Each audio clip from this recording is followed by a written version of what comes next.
Jason left. All right.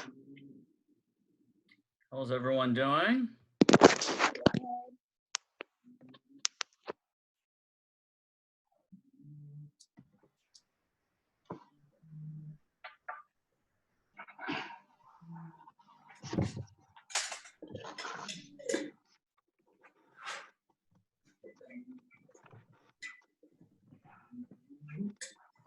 Maybe it's like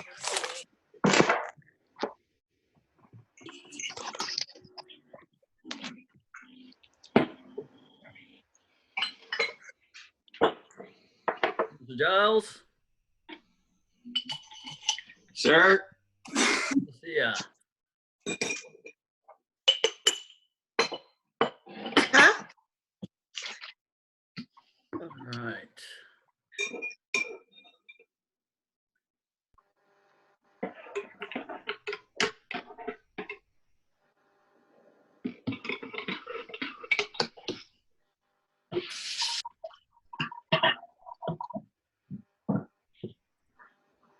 All right. Some of you guys, I don't see you guys on video, so I'm assuming you guys are just listening in, which is fine. Oh, there's Dason.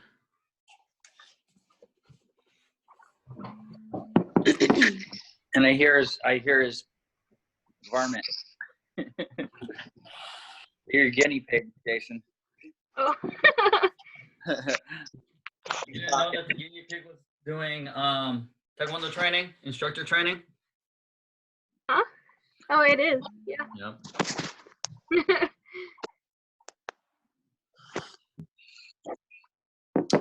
That's iPad.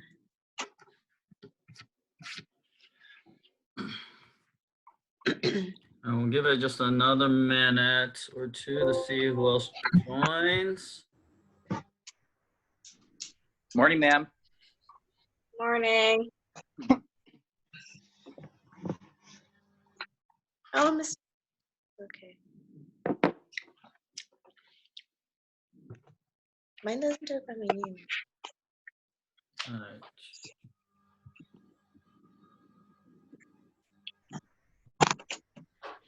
All right, can everyone hear me okay? Yes, I can. Yeah. Should I try? Can you guys see my video okay? Yep. Can you see the whiteboard? Yep. What does it say on the whiteboard? Motivate, instruct, inspire. Yep. It keeps switching back to other people though, so it's kind of hard. Just pin the Yeah. video. Kind of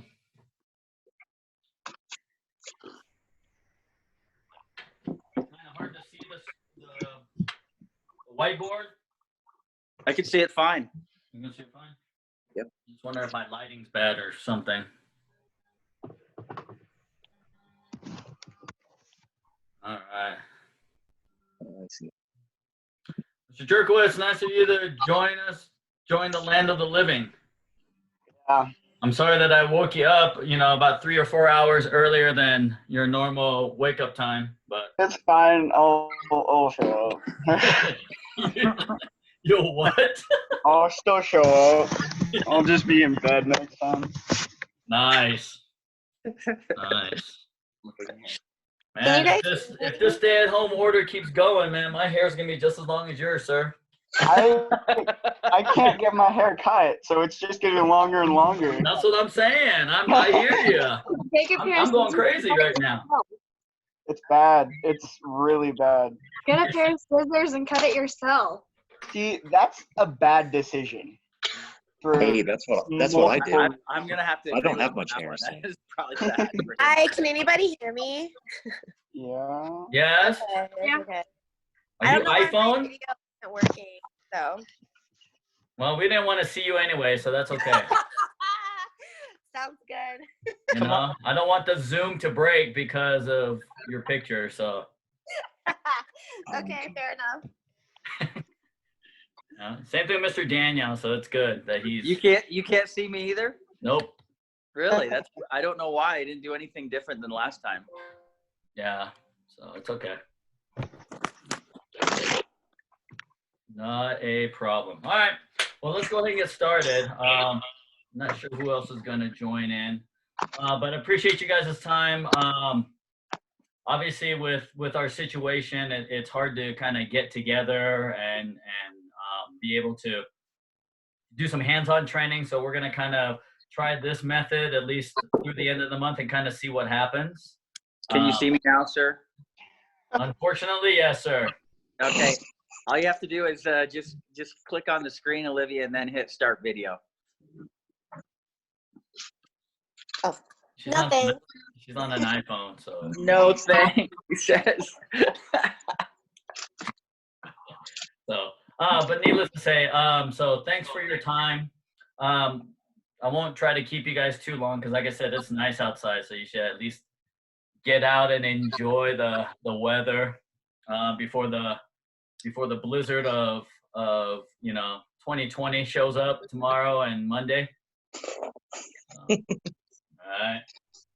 All right. So I kind of wanted to talk a little bit about you guys as instructors, the instructor team, and so forth. And I really mean this by that we are all a team. We're all together in all of this. I don't want you to feel like I'm going to limit you or I'm going to force your hand and saying, hey, you need to, only do what I tell you. This is a team environment, meaning that we're all going to get the opportunity to be able to contribute. Everyone here has something to contribute to the group. And I really mean that. So I want you guys to understand that I am always open to suggestions. It's just like anything else. When you write things down or when you're doing a research paper and you're putting all your thoughts and ideas and you're putting it all together, right? The draft doesn't come out perfectly the first time around. When you put all your information together, as you type things up, you have typos, you have things that don't make sense, and then you have to kind of go over them again. And that's what I'm kind of utilizing you guys for, is the fact that, hey, I've put together the groundwork. I've put the foundation down. Now, as you guys are looking at it and so forth, what questions do you have? What areas do you think we can afford to make some changes? Last week, we kind of talked a little bit about, do we need a curriculum maybe for our older clientele? Meaning those that are, at least, in their 40s and above, because we do have a group that is up there. Should we expect them to be able to do the same thing that the 18-year-olds can do? Obviously for Mr. Daniel, Mr. Giles, being the seasoned gentlemen that you are, you guys have experience already, prior to coming to Apex and so forth. So, some of the stuff that you do is, that I have you do isn't as difficult as someone who's, let's say, started when they were in their 20s. They started training, in their 20s or 30s. Can we expect them to do, 360 tornado kicks or, 540 jumps with or reverse spinning hook kicks or things like that, versus like the kids, of course, the younger group, they certainly can do that, and they work and practice on those types of things. Is it reasonable for us to keep that standard the same for, our older group versus the younger group? Mr. Daniel mentioned last week how he had never seen a curriculum broken out by age. It was just only by belt. And he kind of liked that idea. And this is once again, I'm 36 years in my training. So over the course of the many years and the bumps and bruises and mistakes that I've made, I've kind of felt like, okay, this is a good starting point, documenting everything. Because a lot of times it was just kind of doing things off the cusp. My instructor, when we did testings, he just whispered in my ear what the technique he wanted those people that were standing up there to do for the test. You know, so each test, it was a little bit different. There were some key things that he wanted to see from everyone, but then, you know, if he saw a student that was really, really good, then he made their test really, really hard. You know, he made them do jumping kicks forever and ever and ever. He made them do a lot more than someone who wasn't as skilled, who wasn't as good, you know? And so there was some, many inconsistencies as a person trying to understand the expectations of my instructor.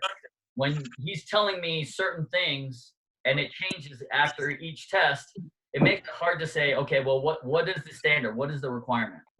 And so that's why I came up with my curriculum document that you guys have that shows you all of that stuff, right? In detail, broken out by age, by belt, by rank, and all of that stuff. Once again, this is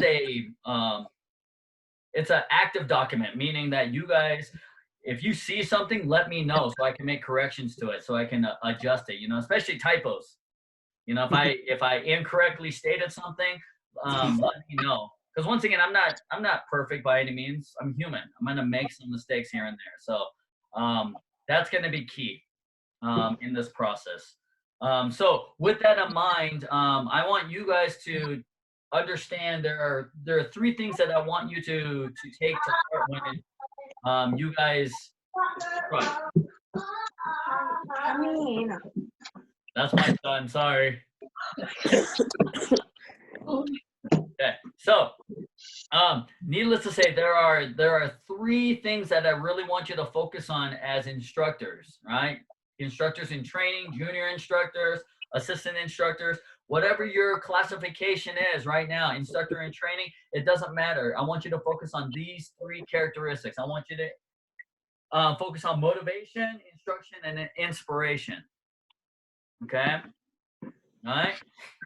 We want to, as instructors, be able to motivate our students, motivate the kids, motivate the adults to be able to do what you're asking them to do. Okay? To the best of your ability. All right? Then on top of that, you're going to give them the instruction, the key components to what you're trying to teach. If it's a pumse, making sure that they're turning in the right direction, they're executing the right hand technique, they're executing the right technique at the right time, whatever that is, right?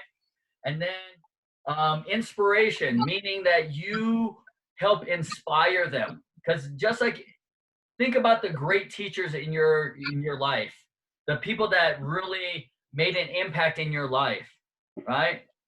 They have these characteristics, right? I always look back to my 3rd grade teacher, Mrs. Carlson, in elementary school, and I loved what she did, right?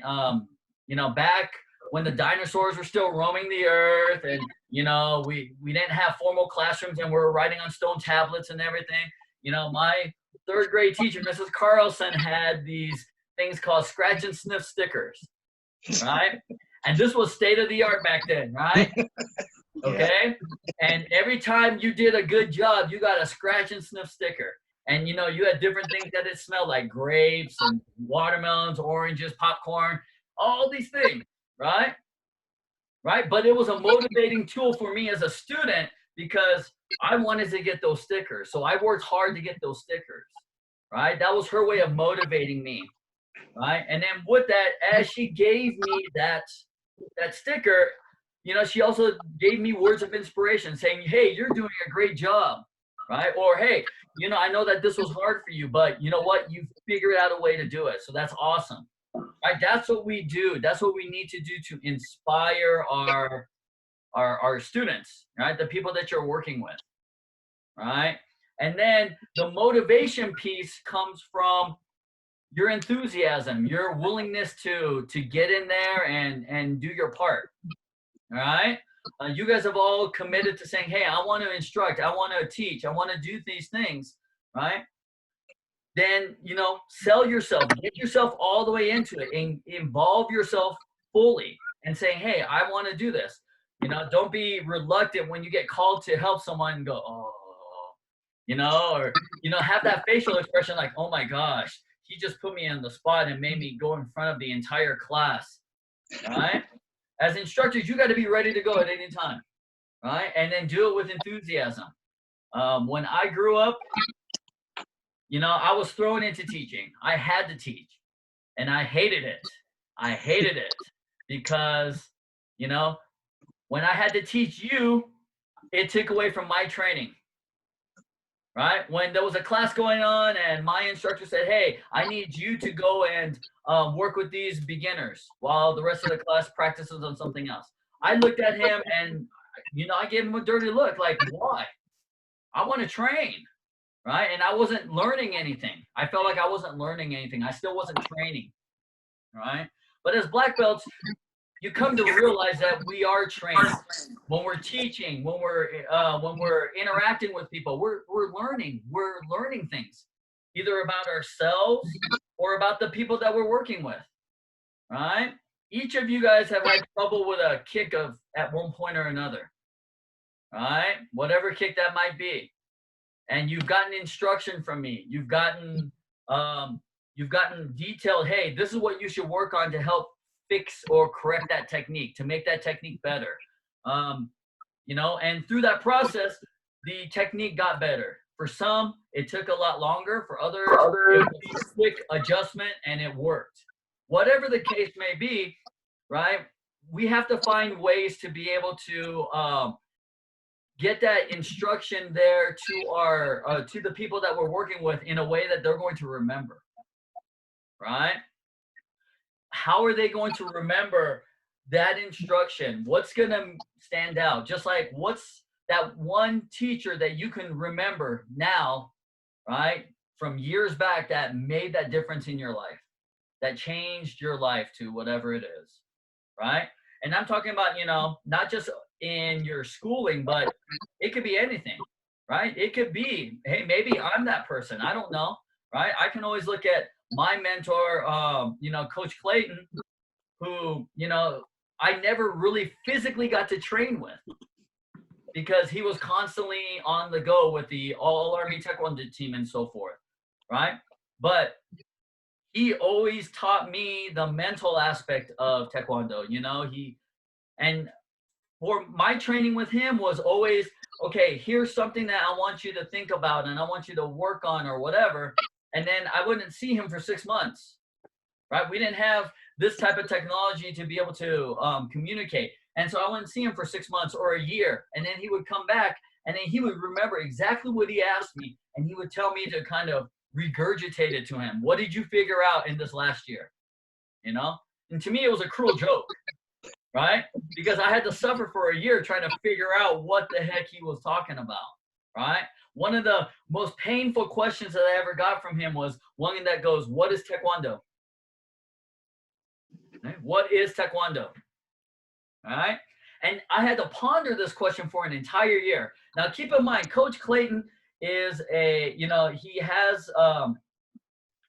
he's very philosophical. He's kind of like the Bruce Lee of Taekwondo, right? He makes you think about things and,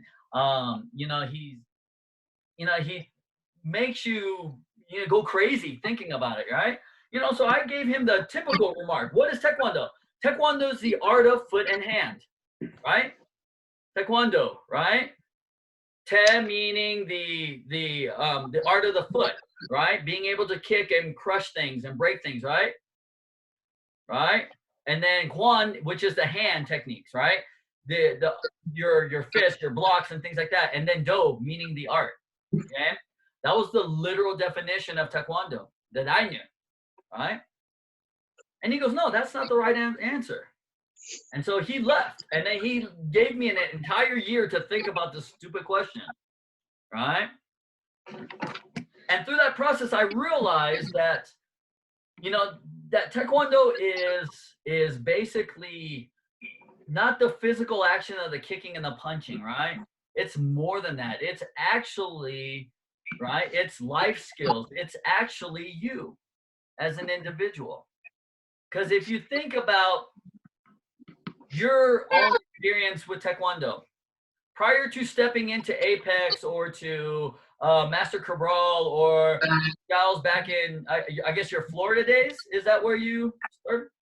It was actually in college, so it would have been Missouri. Missouri. So yeah, during those times, right prior to that, did Taekwondo really exist? Did Taekwondo really, was there a Taekwondo out there? Right? In your mind, absolutely not. Right? Taekwondo became something the moment that you took your first class, the moment that you walked into the Taekwondo school or the gymnasium, wherever it is, and you started that journey. That's when Taekwondo actually started and was created. And so you are the essence of Taekwondo, right? Once again, the philosophy aspect, the philosophical aspect of Taekwondo, not just the kicking and the punching, right?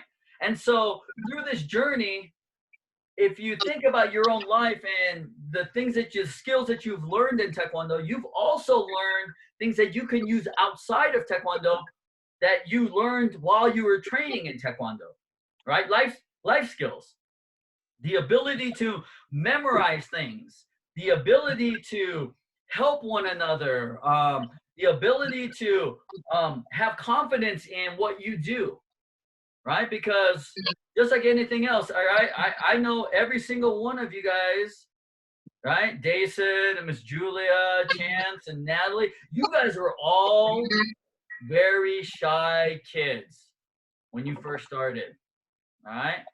Chance was a 4-year-old. Chance was a 4-year-old that was half his size, right? He was a scrawny little kid that didn't say anything. He just did his work, right? He just listened and just did his work. He didn't say anything. He never said, hello, sir, or anything like that. Mom and dad always had to kind of encourage him to say hello and goodbye, because otherwise he just come into class, do his class, and then walk, run out of the class right away, right? And now we can't get him to shut up. He just talks and talks and talks. Right? No, but the reality here is that, you've grown, right? You've learned. The reason why you talk and you interact is because why? Right? You have confidence in yourself, in what you do. Right? Right? If you look at Mr. Daniel, right? There is not a class where Mr. Daniel doesn't get in your face and ask you what you're doing, how your day's been going, and all that stuff, right? Right? Even if you're trying to avoid him and you go to the corner and you stay real quiet, right? Doesn't he come up into your personal space and kind of say, hey, hi, how are you guys doing? Right? See, this is, right? To give you a little background, Mr. Daniel's an excellent salesperson, right? Prior to his life here, he was a salesman and he closed lots of deals. And part of that process of closing deals is the ability to communicate, right? Okay, if you think about Mr. Daniel, right, he doesn't come across as weird or creepy or anything like that, or at least you're not going to admit that to his face, right? Right? He comes across as, hey, he's a cool guy. He's neat. I enjoy talking with him, right? And that's the persona that you want to, as an instructor, come across as approachable, right? That you're not standoffish or you're too proud to help someone, right? Because those types of instructors, those types of people are the ones that you don't particularly care for, that you don't remember, that you want to get away from as soon as you can, right? I remember in first grade, right? I had a teacher by the name of Mrs. Dimbo, right? We used to call her Mrs. Dumbo because she was an old lady that was mean. She carried a ruler in her hand, and anytime that you did something wrong or you wouldn't pay attention, she slammed that ruler down. It was a wooden ruler, and she slammed it down on your desk, right? Really loud, okay? And imagine, as a first grader, right? This old woman, creaky woman with a wooden ruler slamming it down right in front of you, not hitting you, but slamming it down in front of you. What kind of psychological impact that makes in you, right? It's not one that you want to go, oh yeah, that's what I want to model behavior like, right? Yes, of course, that sometimes I do get that way. We're human. We get angry. And people know when I've had a rough day at school or at the school, or I've had a rough day at work or something like that, because now the class intensity is a lot more intense, right? I make you do 1,000,000 jumping kicks without giving you a break, right? You guys have been through some of those classes and you're like, oh man, he's mad. He's not in a good mood, right? It's that time of the month for him, right? If he's on Shark Week or whatever, right? So those types of things, we know that, right? But that's not who I am on a consistent basis, right? We can get that way occasionally. So as long as you're not that type of person on a consistent basis, then your instruction is going to be effective, right? Your instruction is going to be effective. Now, as your role as an instructor, there are 3 things that you guys need to remember, right? The 3 components of learning, right? When you're teaching someone something, you want to generally just teach them the moves, right? The 3 phases of learning: learn the moves, then you go into the detail aspect of it, and then finally you add the speed and power, right? So when you're teaching a pumse, let's say, right? Don't worry about trying to get through the entire pumse with everything. When you're teaching Kibo Nerchang, don't tell the students, oh yeah, turn left, turn into a walking stance, make sure your feet are 3 foot lengths deep, and the spacing in between your feet is 1 foot length wide, and make sure that your down block is parallel with the top of your thigh, and make sure that your fist is really tight and that your down block doesn't go past your left body line, and make sure that your down block starts from the shoulder and bring it all the way down, right? That's way too much information for someone that's just learning something, right? They're going to look at you with the deer in the headlights look, right? Or they're going to go crying to mom and dad saying, this is too hard. Right? Okay. I think most of you guys, when you guys have taught, right, have made a kid cry at one point or another. Right? Right, Miss Natalie? Yep. Yep, right? Right? Mr. Carter, right? Yeah, right? Because why? Right? They get overwhelmed. The kids get overwhelmed. It's not that they don't like you. Well, Carter, they really don't like you, but, right? Right? But no, the reality is that they get overwhelmed by everything that you're giving them, right? So you need to make it easy for them, right? So when you're teaching that form, teach them in small segments, right? Teach them to doing it, in, 4 movements at a time. Or, if you've got someone that kind of picks things up a little bit quicker and a little bit easier, then great. Then go with, 5 or 6 movements at a time. And just have them work on that, and then come back to them and teach them a few more movements. And you'll find that, within a 30-minute time frame, a student can learn any form. If taught properly, they're going to learn and remember that form, right? But we have to do it in that manner of teaching them the moves first, right? Just turn to the left, go into a down block, step forward, and punch, right? And if it's a little kid that's 4 years old, then that's all you do with him for a little bit. Okay, let's start from the beginning again and do it again. Turn to the left, down block, and punch. Hey, you did it right. Good job. Let's do it again. Right? Once again, we want to motivate them. We want to inspire them. So give them that feedback right away as they're doing it. All right?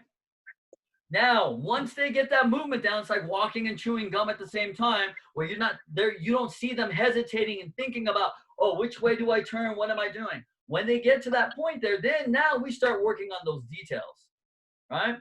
Pumse team members, right? Competition team members, you know this process, right? When you guys are doing your training for tournament, it's all about the details right now, right? And as much as we think we know what the details are, doing it is another thing, right? Many times I've corrected each of you guys, hey, fix this, do this right, do this in a different way, right? And you guys are going, yeah, I know, Master Hung, I already know that, right? But you don't do it, right? You know up here, but you can't apply it when you actually physically do the pumse, right? So why is it that am I just talking just to hear myself talk? Or is there really a purpose behind why I'm telling you to fix something, to do it in a certain way? Right? You have to think about that. right? Because you're only seeing it from your perspective. In your mind, you're going, I'm already doing it right. Master Hong, you don't need to tell me that. I already know it, right? But the fact of the matter is that you know it, but you don't do it. And it's important that we walk the walk, right? The same way that we talk the talk, right? Your actions need to be supported by your actions, right? Those actions need to be supported by the words that you're saying, right? Because if you're contradicting yourself, or if you're saying, hey, do it this way, but then you're doing it a totally different way, right? Then you're made to be a hypocrite.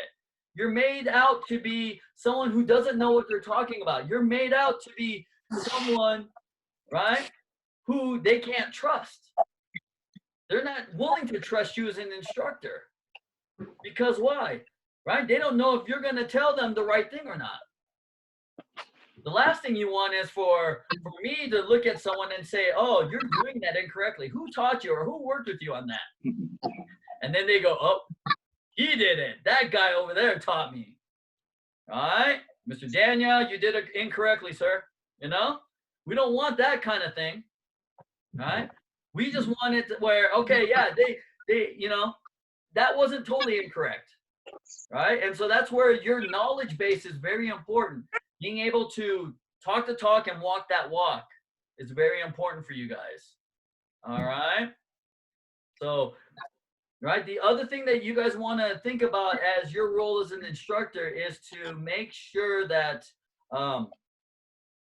that you understand that curriculum, right? That big, thick old packet of information, right? That 180 some odd page document that you guys each have a copy of, right?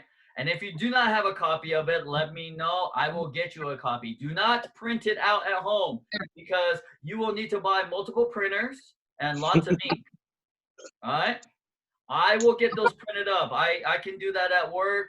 I can get you a nice little binder for it, and so forth. So I don't want you to spend your money and waste all that paper and toner and ink from your home computers, right? If you guys would like a nice copy of it, let me know. I will get that for you guys. All right? But it's important to have that, right? That there, and keep that with you. Make notes in it. That way you start to remember things, right? And so that kind of segues me into the curriculum itself, right? So, you know, let me start with Dason. Dason, as a white belt, right? What are the 3 kicks that a white belt learns? Front kick, axe kick, and roundhouse kick. Front kick, axe kick, and roundhouse kick. That is correct, sir. All right, Miss Julia, what are the 3 kumseis that most white belts learn? 10 basic stance, blocking set number 1, and keep on your jump. That's right. All right, 10 basic stance, blocking set number 1, keep on your jump. Now remember, from an adult standpoint, all right, 18 and older, and some teenagers as well, we will teach crescent kick as a beginner, and we teach 4-direction punch. All right. Now, I know not everyone here knows 4-direction punch, because I haven't really enforced it very much. Right? It's a very basic kunsen, right? Basically, what you do is every stance is going to be done in a front stance. You're basically staying in place, right? So what you're gonna do from your jumbi position is you're gonna step forward.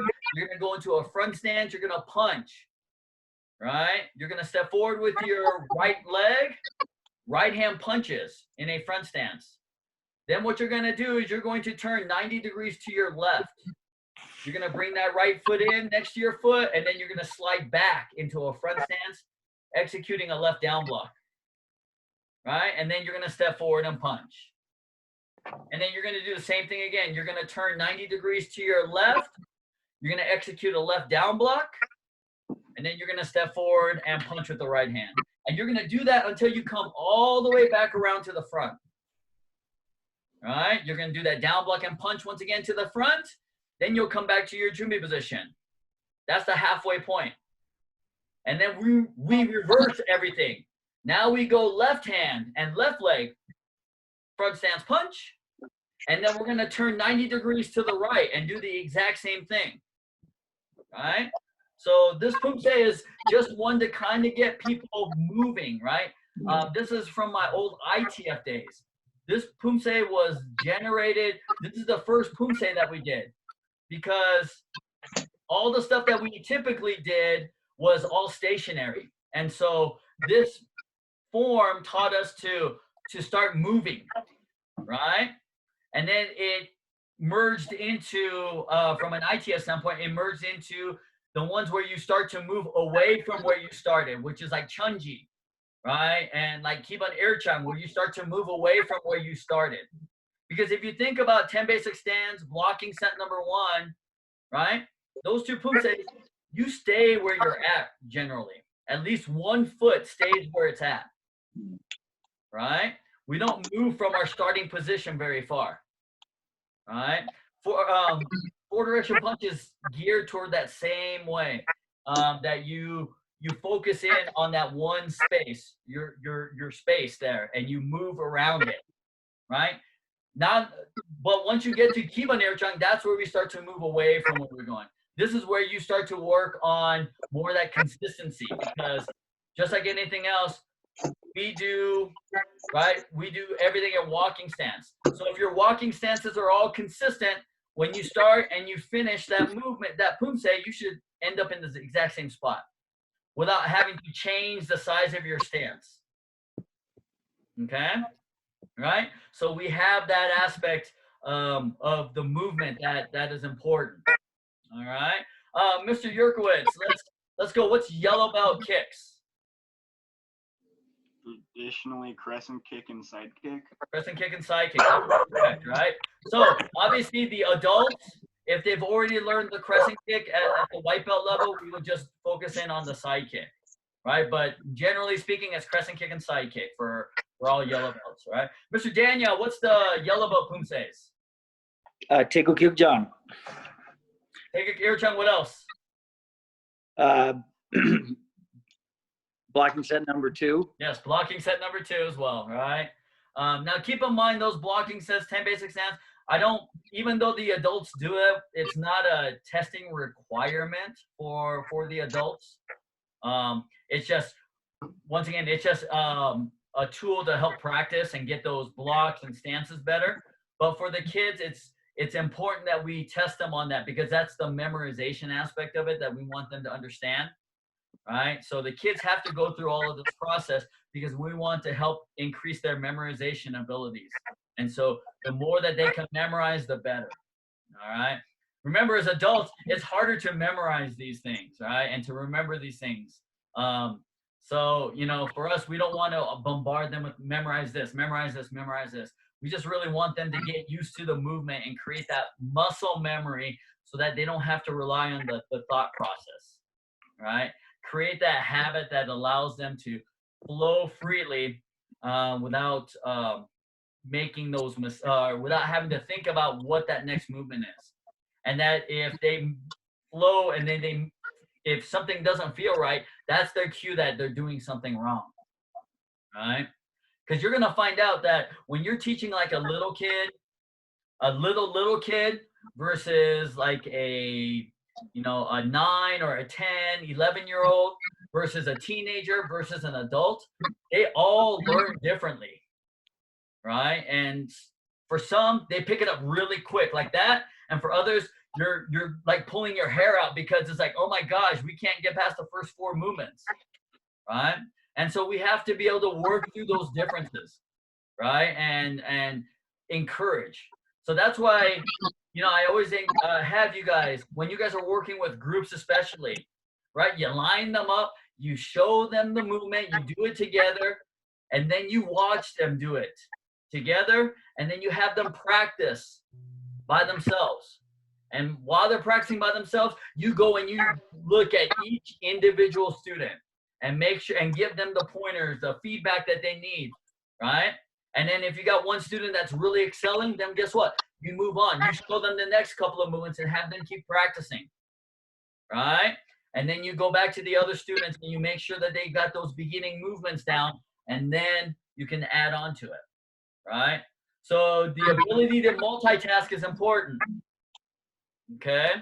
right? Because each of you guys should have the ability to be able to teach, let's say, either multiple students or multiple belt ranks all at once, right? Remember, we're a school that encourages all ranks to come during our class times. We don't go, okay, black belts are only allowed to come on Tuesdays at 7 o'clock, right? And the reason for that is because, right, at the end of the day, this is a business where I have to pay for the lights and the facility of Apex, right? And so the more flexible I am with the scheduling, right, the more inclined of people wanting to sign up with us and stay with us. Okay, that's what kind of makes us unique, right? That each class you're gonna get white belts that are beginners to instructor trainees that are taking class, right? You're gonna get the whole 9 yards of everyone in there, right? So as an instructor, it requires you to really know your stuff and to be able to segregate things out between the groups, right? And that's a skill that takes practice, right? It's a skill that takes lots of practice, right? And that's one of the reasons why I do what I do in the way that I do it, is because, right, I realize that your schedules are very busy. That if I were to say that, okay, only black belts are allowed to train on Tuesday nights at 7 o'clock, right?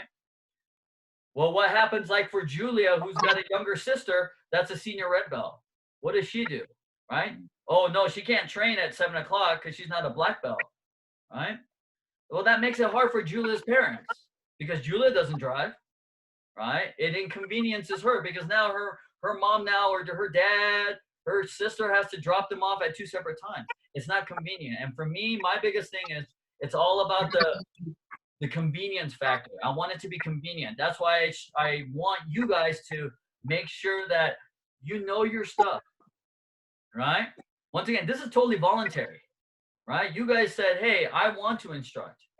So I'm giving you that opportunity, right? So what I want you guys to do is to make sure that whatever you're not sure of, you ask questions. Okay? That's the biggest thing. Ask questions. Don't just assume anything, right? If you're unsure, then ask the question. All right? So, all right, Miss Green, what's the senior yellow belt kick? Senior yellow belt is reverse side kick. Reverse side kick, that's correct, right? Mr. Manette, right? What's the yellow belt or senior yellow pumses? Take Ijong and blocking set number 3. That's right. Take Ijong and blocking set number 3. Good. All right, Mr. Giles, how about you? Green belt kick? Let's say hook kick. Hook kick is correct, yeah. Mr. Dason, how about the green belt pumse? I can't hear you. Iguk Samjang. Take Samjang, good. All right. Ms. Natalie, what's the senior green belt kick? Reverse swing hook kick. Good. Miss Julia, what's the senior green belt pumse? Take sajang. Take Sajang, good. All right. Mr. Yerkowitz, what's the blue belt kicks? Okay. Isn't it the double kicks, or am I going insane? Yeah, you're right. Double kicks, right? So typically, what are they? Double front kick, double roundhouse kick, double side kick. Yep. There's one more typically that we'll do as well. That's what, Carter? Roundhouse hook kick. Roundhouse hook kick, right? Roundhouse hook kick. Now, with the black belts, I will make things. I'll give you some unique combinations. I might have you guys do a roundhouse axe kick or a twisting kick hook kick, twisting kick side kick, right? Things like that, right? But generally speaking, for the blue belt ranks, yes, we want to do the double front, double side, double roundhouse kick, and the roundhouse hook kick are the basic ones that we will kind of test them on and so forth. Good. All right, Mr. Daniel, what's the blue belt pumse? Ojan, sir. All right, take Ojan, good. All right, Mr. Carter, what's the senior blue belt kicks? Tornado kick and butterfly kick. So tornado kick, butterfly kick, good. Mr. Carter, what's the tornado kick? What kick is that? What kick are we actually kicking? Roundhouse kick. Yep, and how about the butterfly kick? Crescent kick. Good, all right. So yeah, so it's important to know that, right? Because when the students are doing it, sometimes they just see us spinning and kicking. And, butterfly kick and tornado kick look like the exact same thing. So they need to know what that end kick is. All right, good. All right, Miss Green, what's the senior blue belt kick? Or excuse me, senior blue belt pumse? Senior blue belt pumse, take a, hold on. Oh my Senior gosh. blue. Yukjang. Take a yukjang. Take a yukjang, right? Yukjang. All right, good. All right, Mr. Giles, how about the red belt kick?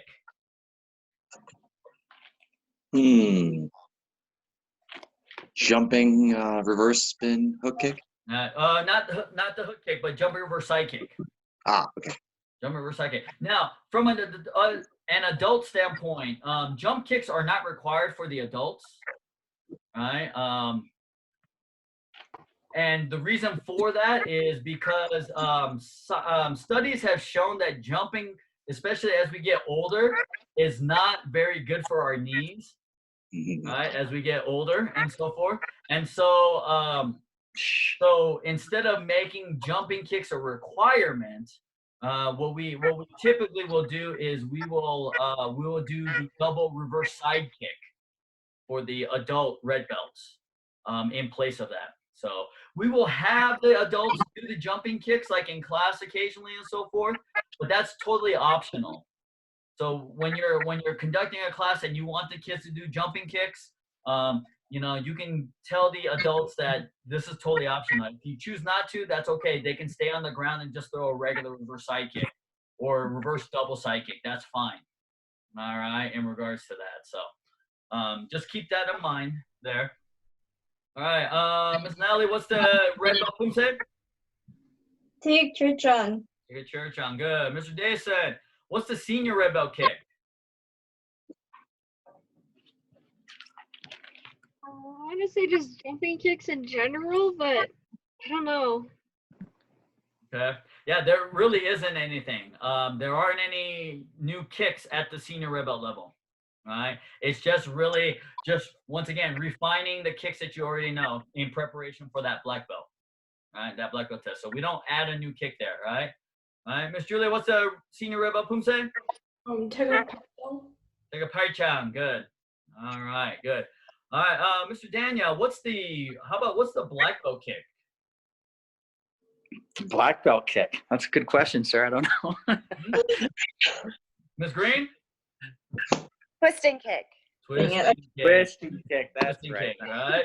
Thanks, That Ms. twisting Green. kick, remember, is that front kick with the knee pointed out, right? A lot of kids like this kick, surprisingly. And now, even in sparring, in sports sparring, Olympic style sparring, they're utilizing the twisting kick as a technique now because of the way, because they have to use the top of their foot, the instep of the foot to throw the kick, to make contact on the chest pad. A lot of people are using that kick off the front leg when they're standing in the open stance to score, if they're quick enough to score into the chest padded area. So it's a traditional kick that's kind of making its way back into the mainstream fighting scene, as well as hook kick. Hook kick. Sir, Yes.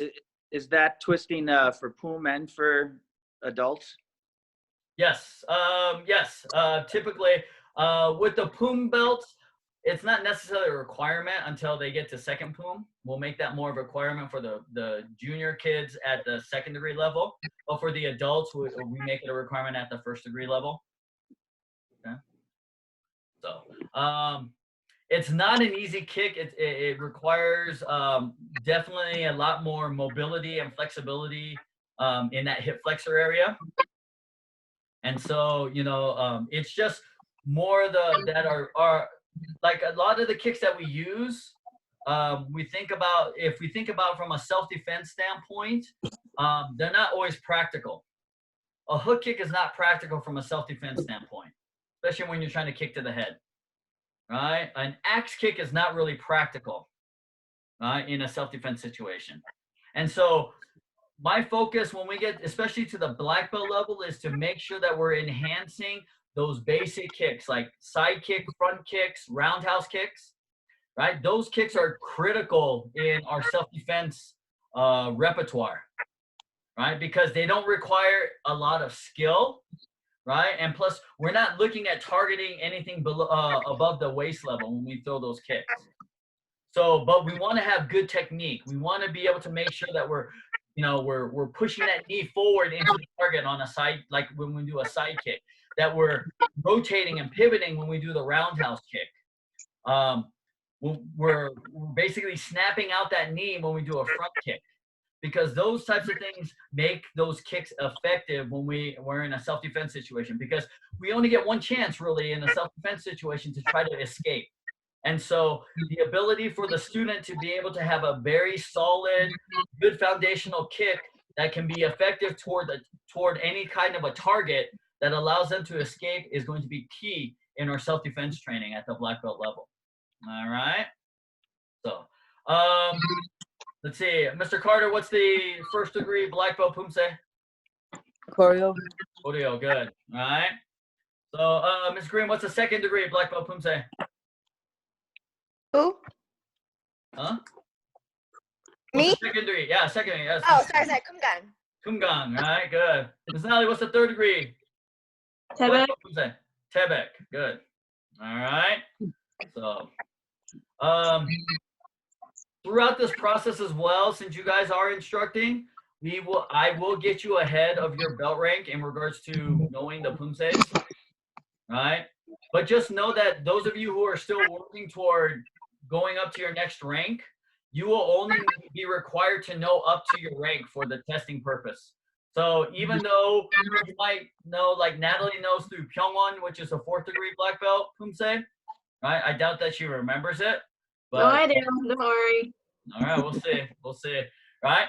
So the expectations, you kind of know it, but it's not going to be a requirement for the test. So I know most of you guys are wanting to test for your next rank. So for those 2nd degree black belts, you need to know really well through Kumgang, right? Without any hesitations and so forth. All right. 1st degrees, you need to know through Choreo really well. All right. So the other thing that I want to kind of talk to you guys about as well, because I know that some of you guys are wanting to test and everything like that, is that I really encourage you guys that you put a date down on when you want to test. All right. And the reason why I say that is I want you to write this down, because a lot of times when we talk about goals and things like that, the people who are successful with their goals typically write them down. And the reason why they write them down is to provide a sense of accountability. If you say, I am going to test, you know, if you go through and you say, you know, I want to test in 2021. Well, that's a very vague statement, right? There's 12 months in 2021. And if you don't write down anything, then guess what? Right? Human nature says that we're going to procrastinate. We're going to make excuses. We're going to say, you know, and we're going to push that back to the furthest point of 2021 that we can. All right. When you say, hey, I am going to commit to February 2021 for my test, and now you can now roadmap out specifically, hey, this is what I need to accomplish in order to get to that goal, right? Now you have in writing this accountability measure that says, hey, this is what I need to do in order to get myself prepared, right? And when you're doing that, when you go, okay, this is my date, then guess what happens? Now you start to prioritize things. When you don't prioritize, then guess what's going to happen, right? You're going to find that, oh, something else has come up. I'm going to take care of that. And then your goal gets pushed out further, right? So it's important for you guys. I know you guys all want to test for your next rank. Give yourself a date. And yes, it can change. That's not a problem. But at least if you write it down and you work toward that, the priority starts to take precedence in your life, right? And you start to make that time, right? And then you start to work toward those goals, right? That's what we're trying to encourage our kids, the people that you're working with. What's your goal? What are you trying to accomplish? Do you want to test next month? Right? Then what are you doing to make sure that you're doing that? Those types of things are very important in regards to keeping everyone on track. It also helps me as an instructor so that I can make sure that I'm giving you enough resources, I'm giving you enough support, I'm giving you enough training that you need in order to be ready to be able to say, hey, okay, let's do this, right? December 2020, this is my date, okay? Now, some of you don't know when you're eligible, okay? Right? The eligibility is based off of the date of your certificate. So if you look at your certificate, whatever date that is, right, you're looking at 12 months from the date of your certificate. If you're a first degree black belt wanting to test for second degree, right? 24 months from the date of your certificate if you're a second degree wanting to test for third degree, right? You're looking at 36 months from the date of your certificate from third degree to fourth degree, okay? And it continues to go up. That's the minimum time. That's not to say that that's the time that you can test, right? That's the minimum amount of time that you have to train, all right? Now, keep in mind, right, the more you train, the better prepared you are going to be, right? I encourage you, since you are juggling multiple roles, you're juggling a student role and a teaching role. So that means that you need to make yourself a little bit more presence in class as much as you can, because you don't know whether that class you're going to be thrown into the instruction role or you're going to get the opportunity to be in a training role, right? So it's important that you're getting at least 2 to 3 times a week of training alone, okay? Right? So whether that's one class a week, one class a day, that's fine, or multiple classes a day, whatever it is, but you want to try to get at least 2 to 3 hours of training a week, right, to keep you on track, right? Obviously, the more you can train, the better. The more you can do that as well, it creates that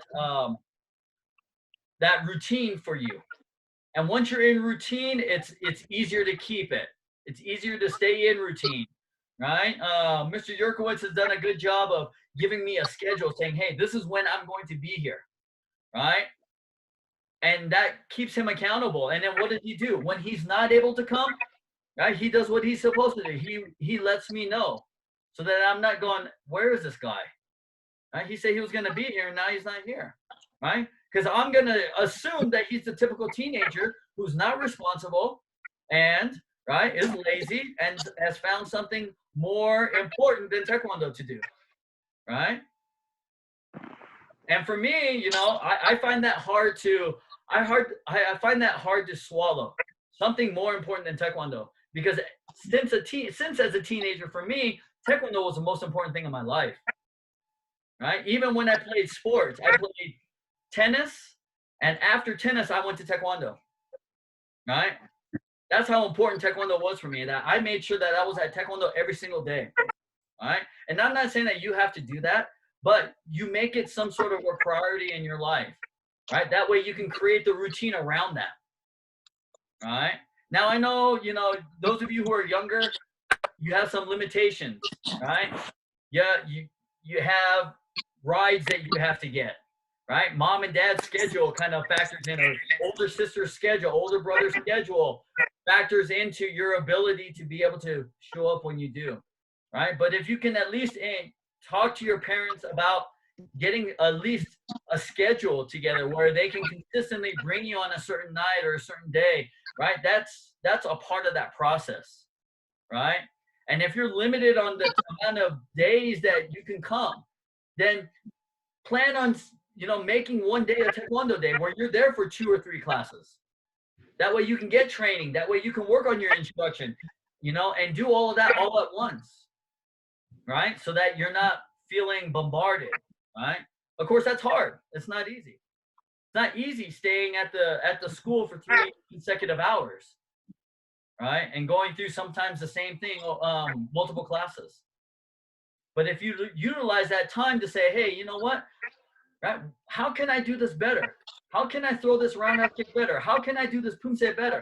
How can I how can I get more one-steps in my repertoire? Then you find ways to be able to maximize that time that you're there. All right? So once again, you have to juggle the instruction piece as well as the teaching piece. All right? And guess what? Anytime that you guys are there, right? I want you to train. I want you to teach, because all of that experience that you get helps build that confidence, so that when you get called up on on an unexpected notice, you're not freaking out. You're not going, I think it's this or whatever, right? You have that confidence going, you know what? I know exactly what it is, right? So I'm going to leave it up to you. So we got a few more minutes left in our thing. Does anyone have any questions or comments?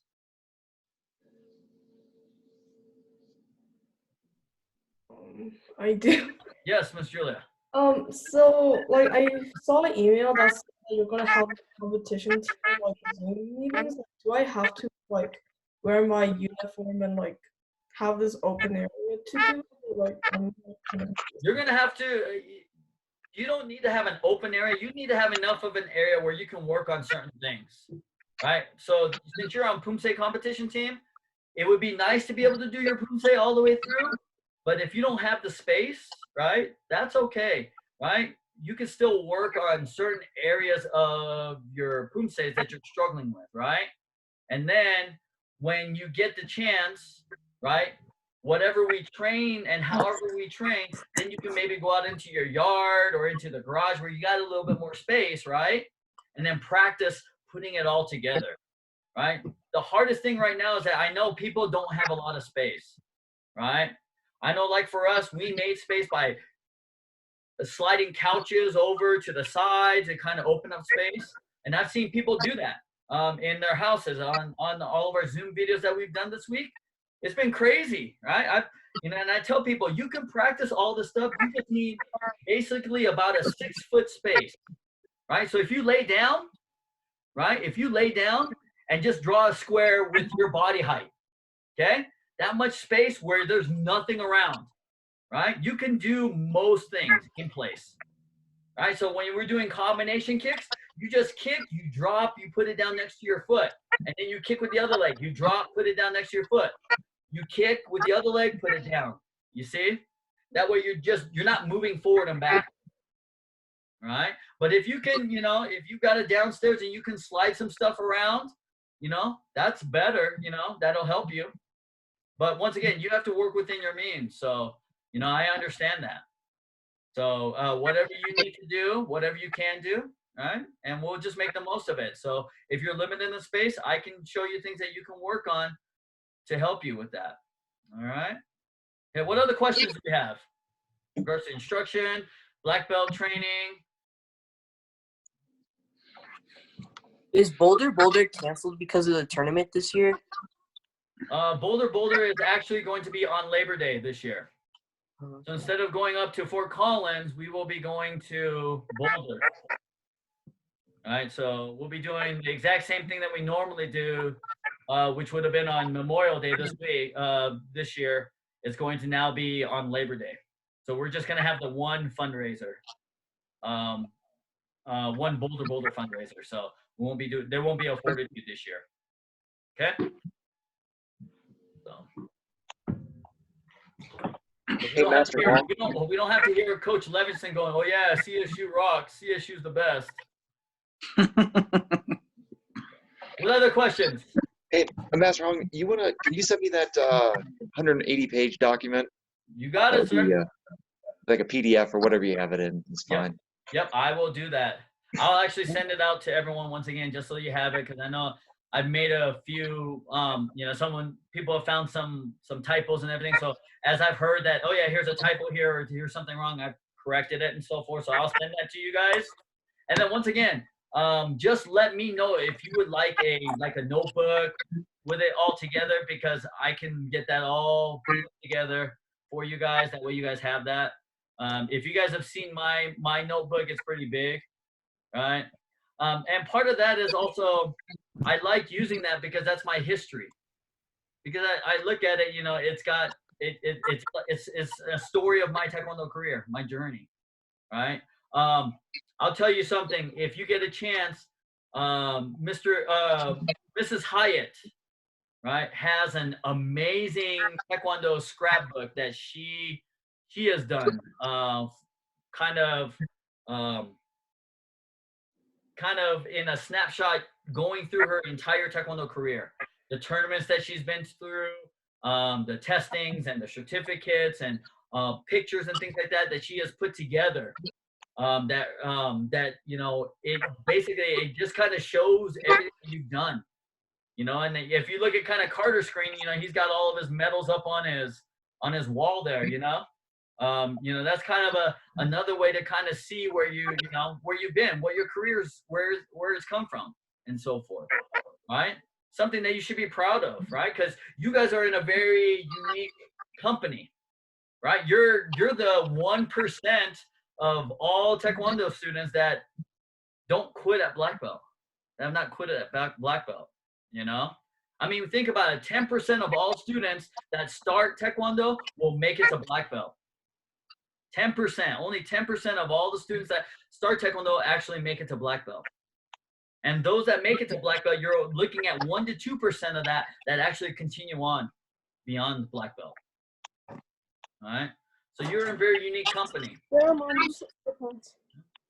What other comments or thoughts or questions or anything? You had them last. I don't have them. Go away. Be nice to your sister, Mr. Carter. Don't kiss me. I can't see that, Miss Natalie. Come on. Yeah, right. Dream I on. want to. I'm gonna Dream on. doing that. What is it? What? So, all right. See, so she's Natalie's at a higher. She's going to be at my standard of expectation in regards to when she wants to test, because just as any parent, right, Mr. Giles and Mr. Daniel, you know, you hold your kids in higher regard than any other kid around, and so you expect them to be better than everyone else, right, and so forth. So you make them work harder, right, than other people would, and that goes for my kids too. So my kids will have to wait longer. My kids will have to suffer longer, and all of that. I want to get it done before junior year. Yeah, dream on. Poor Natalie. Poor Natalie, poor Master Hong. Y'all gotta deal with this. Come on now. Right. You got two of them to deal with. I know. All right. All right. What else? Any other questions or anything? I don't know if it's a question, but I started recording myself when I'm working out by myself, so I can see what you see. I know it'll help me. You know, it's just one of those things that, you know, if somebody needs that, it definitely is good. I do it with music too, no matter if I'm recording or playing. Yeah, whatever. absolutely. I record myself a lot to watch, so I see what you see or what others see. The neat thing about technology today is that it's so nice. Back when I was training for tournaments and things like that, man, I had to pull out the camcorder. I had to buy a blank videotape and stick it into the thing and shut it and have someone man it to record everything that I was doing, you know, because I had no feedback. Yeah. Right. Whereas here, you guys have phones. You guys, hey, little sister, can you just record me doing this? And then immediately you can watch it. Right? I had to record it, and then I had to go home and then plug it, you know, put it into my VCR and then watch it on my TV. And then I didn't have any room in my house to practice and fix anything, so then I'd have to remember what I saw and then come back to the dojang and train and fix that. So, like I said, we briefly talked about the curriculum and so forth. What I want to do for next week's class is I'm going to go downstairs where I have a little bit more room and everything. And what we'll do is we will kind of talk about kicking technique in detail, right? So that you guys have a better idea. Obviously, this is a good review for PUMSE team members, right? And those of you who have been with me for a while, when we've talked about how to throw kicks and so forth, this will be a good review. But to give you guys a chance to kind of see it, you know, obviously virtually, and we'll try to do our best to make sure that we make this kind of hands-on. So if you can get into a space where you have some room to be able to do some movement and look at things and so forth, that would be ideal. So once again, you just need a space that's about, you know, 6 foot by 6 foot square. That's a little bit open. You're not going to risk anything, right? If you're taller, then you have to, right? Then you need to probably get a little bit more space. Like Mr. Dorland will probably need something about 10 feet since his legs are like, 8 feet long, right? But the rest of us here who are vertically challenged, right? We don't need a lot of space, so we can certainly do things in place. So, all right. Good. Well, if there's nothing else for everyone, happy Easter to everyone. Hope you guys have a great day. I would encourage you guys to get outside today, right? Because it's gonna get miserable tomorrow and Monday, right? Snow's coming. It's gonna get really cold. So get out today, kind of enjoy the weather a little bit. Be nice to your pets. Be nice to your siblings. Be nice to mom and dad, all you junior students, right? And Miss Green too. Be nice to your mom, right? So just so you know. Right. So, but yeah, have a blessed weekend, everyone. And I'm not preaching tomorrow at my church, but I am still running the service. Our associate pastor is doing the message at 9 o'clock. So if you want to join us for service, service is at 9 a.m. www.kaumc.org. And then up at the top of the homepage there's a live red button. Click that on, and we go YouTube live at 9 a.m. And we'll have a small message there. And then starting next week, I'll be preaching again. So every Sunday at 9 a.m. if you guys are interested in that. So, all right. So once again, and hopefully next week we have minimum of 3 classes each day on Zoom. So I encourage you guys, 4 o'clock, 5 o'clock, or 6 o'clock, join us in class. All right. Mr. Giles, how did it work out for you guys when you guys did the class? Oh yeah, we had a great time. It was fun. Yeah, it was fun. Just being active, doing something outside of the ordinary is good. Absolutely. Yeah. Make sure you take care of that foot, sir. I know, and it's going to be a little while, but we'll get there. Thank you. So Taekwondo shoe with an orthotic won't help, you don't think? I could try that, but the Taekwondo shoes are so small. I don't know if and these inserts are tall, so I don't know if it would work. I'd have to buy a few different pair and try them on and see how it worked. But okay, I'll investigate. Well, yeah, let me know, and then like I said, because we can get you, we get you the shoes at cost, so that way you're not paying retail prices. All right, cool. Thank you. All right, so all right, anyone else have anything? All right. I know you guys are anxious to get outside, so have a great weekend. All right. Thank we'll you, see you guys next week, right? Take care, guys. Thanks for your time. Thank you. Bye-bye. Bye.